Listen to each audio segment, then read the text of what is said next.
Antes de começar esse vídeo, eu queria pedir para que você, por gentileza, clicasse aqui nesse joia. Se for possível, depois desse vídeo também dá um feedback aí. Curte aí também. Eu quero falar aqui nesse vídeo sobre duas coisas importantes. A primeira é que se você é algum profissional da área da saúde que está procurando por marketing digital, a minha agência, eu tenho uma agência de marketing. Através desse vídeo a gente está oferecendo uma análise do seu perfil e de todos os seus meios de comunicação gratuito para você. E a gente está te oferecendo aqui nesse vídeo 20% de desconto em todos os nossos planos dentro da agência. Em terceiro lugar, se você está querendo tirar o seu visto americano, quer vir aqui para os Estados Unidos, entre em contato com a Buenos Vistos, te ajudar a preencher o formulário, te preparar para a entrevista, falar para você se você tem chance ou não tem chance de ser aprovado no visto e vamos arrumar o caminho que você precisa para poder chegar no seu tão esperado visto americano. Sem mais enrolações,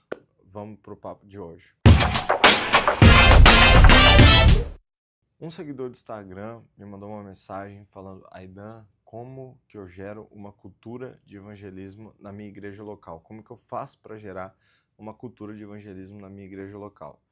E essa resposta, ao mesmo tempo que ela é simples, ela é um pouco complexa. Por quê? Porque cada igreja local tem uma dificuldade. Cada igreja local tem um pastor. E querendo ou não, a igreja sempre vai ter a cara do pastor, que está pastoreando a igreja. Então, se o pastor é um cara que tem muita ênfase em evangelismo, você vai ver que o povo dele fala disso, a galera sonha com isso. Se o cara não fala nada de evangelismo, mas ele ama estudar teologia, você vai ver que a igreja dele, a galera vai vibrar falando de teologia. Se o cara gosta de moda, é estiloso, provavelmente a igreja toda vai ser estilosa. Isso eu já vi acontecer milhares de vezes. Tipo assim, é uma experiência minha empírica, obviamente, eu tiro das minhas próprias conclusões assim de igreja que eu fui pregar. Eu já preguei em mais de 200 igrejas, sei lá, e tipo assim, cada lugar que eu fui, eu vi a igreja até a cara do pastor.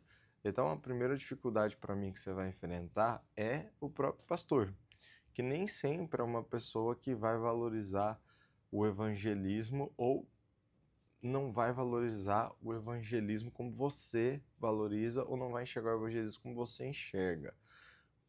Um exemplo aqui claro que eu vou dar: se você está numa igreja que é em célula ou tem pequenos grupos, etc., muito pastor já entende que esses pequenos grupos são os meios de evangelismo da igreja, é o meio de evangelizar as pessoas da igreja. E se você tem um pastor que enxerga isso, vai ser muito difícil esse pastor dar valor para o evangelismo ali da rua, de você querer ir dar abraço grátis. Tô zoando, o pessoal sabe aí que eu não gosto de abraço grátis, mas você ir dar abraço grátis, se você ir abraçar morador de rua, pregar o evangelho na madrugada, aí no centro da sua cidade, ir para a praça, enfim.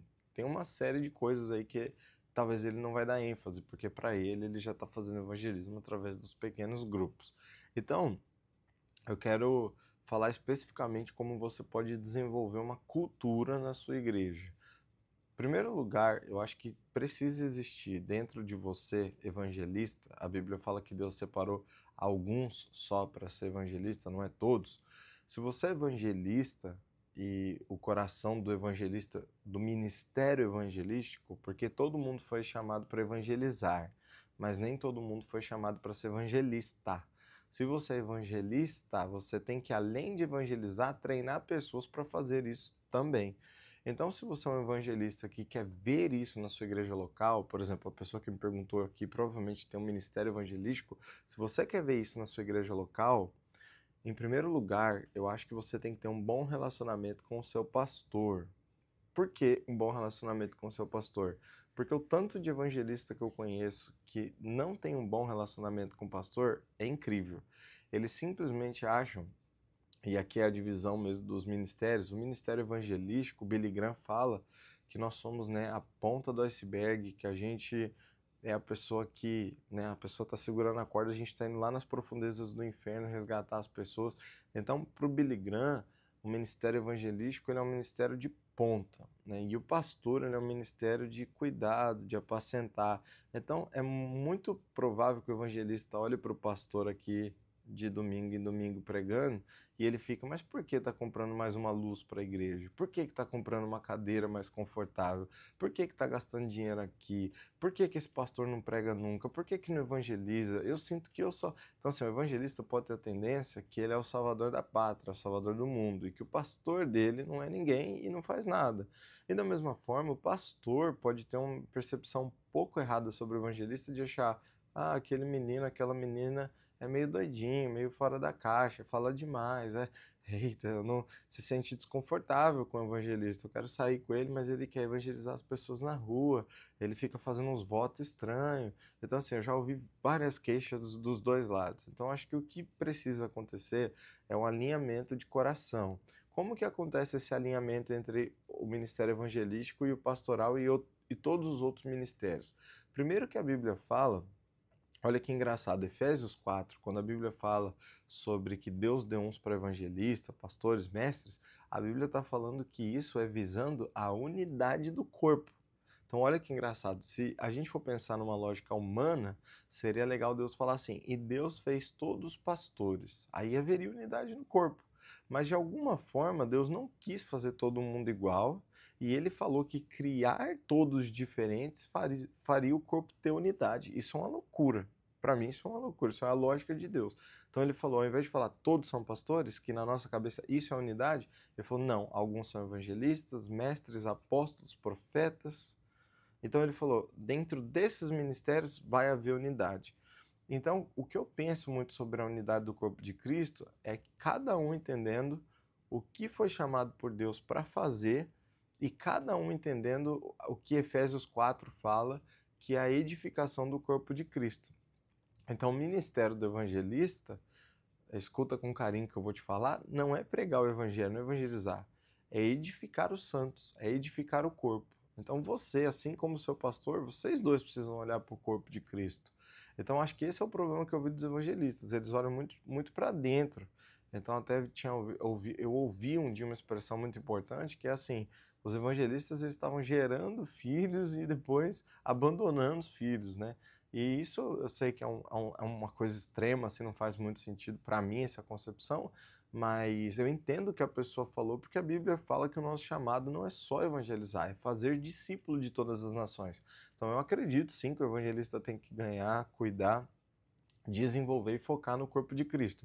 Mas para isso, a igreja local, o pastor, precisa dar espaço para o evangelista, porque isso é muito importante. Se não tem essa conversa, não vai rolar.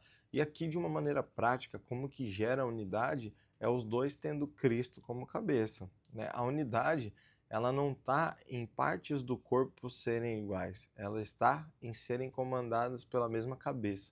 Então, se Cristo é a cabeça da sua igreja, se Cristo é o que faz acontecer a coisa, se é a sua motivação, a motivação do seu pastor, vocês podem ter unidade. Então, isso aqui eu acho que é o ponto mais importante. Ore junto com o seu pastor, saia com ele, mostre o seu coração e se mostre disponível a ter unidade. É engraçado porque de alguma forma o pastor ele acha que ele está acima do evangelista, né? Só que na verdade não, na verdade a Bíblia fala que nós somos irmãos e pode sim existir um evangelista que é tão respeitado quanto um pastor. Pastor virou uma coisa que as pessoas super valorizam, super querem, super respeitam, e o evangelista virou o carinha doidinho lá que, né, não fala com ninguém. Então, assim, a gente precisa respeitar os ministérios de cada pessoa, respeitar, obviamente, que eu estou falando, você já deve imaginar que na minha teologia eu realmente acredite que hoje há sim evangelistas, pastores, apóstolos, etc. Existem pessoas que fluem nesses ministérios, então eu acredito que existe sim uma unidade que precisa ser gerada antes de qualquer coisa. Tendo dito isso sobre a unidade, que para mim é a mais importante de todas, você pode ter o que for, se você não tiver isso, não vai rolar, é você ter um estilo de vida de evangelizar as pessoas. Muitas vezes você vai querer ensinar coisas que você não faz. E aí que está o problema também desse primeiro ponto com o seu pastor, por exemplo.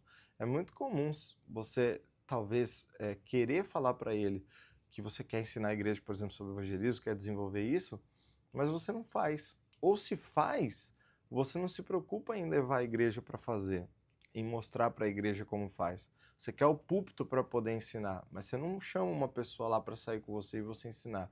Então, parece estranho você só pedir para fazer isso num púlpito, num seminário. Mas você nunca pegou ninguém para falar, vamos ali comigo evangelizar. Então, se você tem um coração de evangelista, não espera o púlpito, a oportunidade do microfone, a oportunidade que seu pastor vai te dar.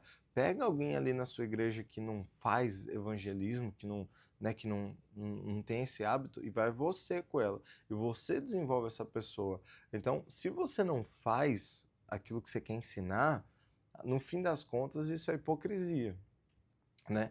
Então você precisa, né? A palavra hipócrita, ela vem do teatro, né? Você é um ator, você está imitando, né? Você está parecendo algo que você não é. Então, assim, em primeiro lugar, desenvolve esse estilo de vida na sua vida, né? Make sure, tenha certeza de que você prega todos os dias, que você está ali evangelizando e que você está ensinando as pessoas ao seu redor. E aí mostra para o seu pastor também os frutos disso. Olha, pastor, a igreja tem se despertado, as pessoas têm aceitado a Jesus, olha os milagres que a gente está vendo. Isso enche um coração de um homem de Deus de esperança, de que aquilo ali realmente é algo que o Senhor quer. Porque muitas vezes os pastores, eles estão tão preocupados com prédios, e assim, obviamente eu entendo a preocupação com o prédio, porque isso também é cuidado da ovelha, tipo uma cadeira boa, isso tem pastor que tem a motivação correta para fazer essas coisas. Não existe só cara que quer dinheiro, até porque o dinheiro não vai para ele, vai para essas coisas. Mas tem também o outro lado, enfim. Mas o que eu penso é que o pastor muitas vezes ele tem que tomar cuidado para ele não virar um zelador de prédio, entendeu? De ficar cuidando ali, manutenção do que tem que fazer e não cuidar de gente, não focar em gente. Isso é um problema para o pastor, é um problema que isso pode acontecer. Já o evangelista, eu sinto que ele é aquela pessoa na igreja que ele sempre vai estar inspirando os outros, ele vai estar sempre mostrando para os outros que, tipo assim, enquanto está discutindo um pastor com o outro no Instagram, tem alguém aqui indo para o inferno. Enquanto estão brigando aqui de teologia, tem alguém aqui que nunca ouviu falar de Jesus. Então, o evangelista sempre está dando essa alfinetada, fazendo a igreja olhar para o perdido. E se você for reparar, né, quais são os dois mandamentos? Olhar para Deus, amar a Deus sobre todas as coisas, e o próximo como a ti mesmo. Então, assim, o mandamento de olhar para Deus, você vai ter o mestre ensinando sobre isso, você vai ter o pastor te ensinando a olhar para Deus, também para o próximo, mas olhar para Deus, você vai ter o profeta, né, profetizando a palavra, te ensinando a olhar para Deus, mas o evangelista, ele é quase 100% um ministério que vai te fazer sempre olhar para o próximo, tipo, olha para lá, olha para lá, olha para lá, olha para lá. Então, se você olhar Jesus, por exemplo, a vida dele, todo lugar que ele não foi fazer uma mission trip, ele não foi, perdão, ele não foi fazer uma caminhada, ele não foi correr num clube de corrida. Jesus, em todo lugar que ele ia para pregar, ele ia por causa de pessoas. Então, esse foi o estilo de vida do nosso Senhor, de quem nos salvou. Então, a gente precisa tomar cuidado com o nosso estilo de vida. A gente precisa ter certeza que a gente vive isso, porque isso vai ser inspirativo. Eu lembro que um dia eu estava na minha igreja e um menino chegou lá com o pé quebrado, se eu não me engano, alguma coisa assim. Eu orei pelo pé dele e o pé dele foi curado lá no culto. E eu comecei a gritar lá atrás e estava rolando o culto. Até hoje eu não faria isso, né, do jeito que eu fiz. Mas meu pastor falou, Dan, tá tendo muita gritaria aqui atrás, toma cuidado. Eu falei, mano, ele acabou de ter o pé colado aqui, não sei o quê. Aí até ele brincou ali no púlpito, falou, gente, fui corrigir o Aidan, mas ele tava ali, ó, o pé do menino foi colado. Então, assim, eu já tive essa fase também, né, de, cara, custa o que custar, dá, vamos. Mas você vai ganhando maturidade, você percebe que mais vale o corpo ser despertado para evangelizar e ter unidade do que você ser um super-herói da sua igreja, que é o evangelista Tatá com E maiúsculo. Então hoje eu não me importo mais em ser o evangelista Tatá, o Billy Graham, ou quem for, como eu quis ser. Hoje eu me importo que as pessoas ao meu redor sejam inspiradas para isso e que cada pessoa que converse comigo tenha certeza de que meu coração queima pelo perdido e que o dela também precisa queimar pelo perdido. E esse é o ministério evangelístico, é um ministério que foge do púlpito e vai muito para o nosso coração, e vai muito para o coração das pessoas. É uma transferência de coração. Discipulado, a maior dificuldade não é você passar para a pessoa o jeito que você se veste, que você fala. A maior dificuldade do discipulado é você passar para a pessoa o seu coração, aquilo que queima, né, no seu coração. Então, em primeiro lugar, é a unidade. Em segundo lugar, vive o que você quer ensinar. Em terceiro lugar, abre espaço para as pessoas irem com você. Sempre faça convites e sempre compartilhe testemunhos. Essa regra nunca vai falhar na sua vida. Sempre faça convites, quem quer ir, quem tem vergonha, vem comigo, eu vou ensinar, eu estou disposto, eu quero ir junto com vocês, mas nesse coração. E sempre compartilha testemunho. Pastor, olha o que aconteceu. Fulano, olha o que aconteceu. Porque a pessoa que não foi, ela vai olhar e falar, caramba, eu poderia ter vivido isso, eu não vivi. Meu Deus, cara. Então, isso é uma coisa que, para mim, funcionou muito, por exemplo, para adulto e velho. É engraçado que nas igrejas a maioria das pessoas acha que evangelismo é para jovem e adolescente. E para adulto e para pessoa mais velha não existe evangelismo. E isso, na minha concepção, assim, é extremamente errado.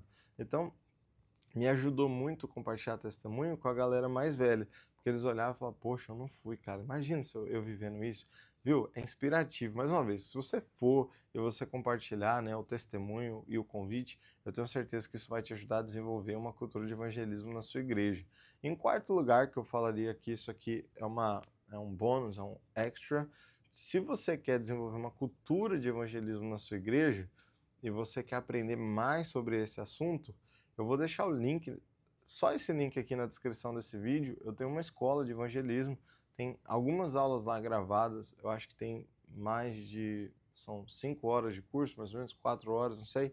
O link está aqui, custa R$ 39,90 por mês, você pode assistir tudo em um mês e pagar só R$ 39,90, você pode querer ficar com acesso e pagar R$ 39,90. É recorrência, então não vai comer do seu crédito o ano todo, é só clicar aqui no vídeo, clicar nesse link, comprar lá, você paga R$ 39,90 só. Você vai assistir, vai ter acesso à aula de apologética, do básico do evangelismo, para quem já está um pouco mais avançado, já estudou teologia, vou falar sobre alguns conceitos importantes na hora de evangelizar, te dar algumas estratégias de como argumentar com ateu, com pessoas de outras religiões.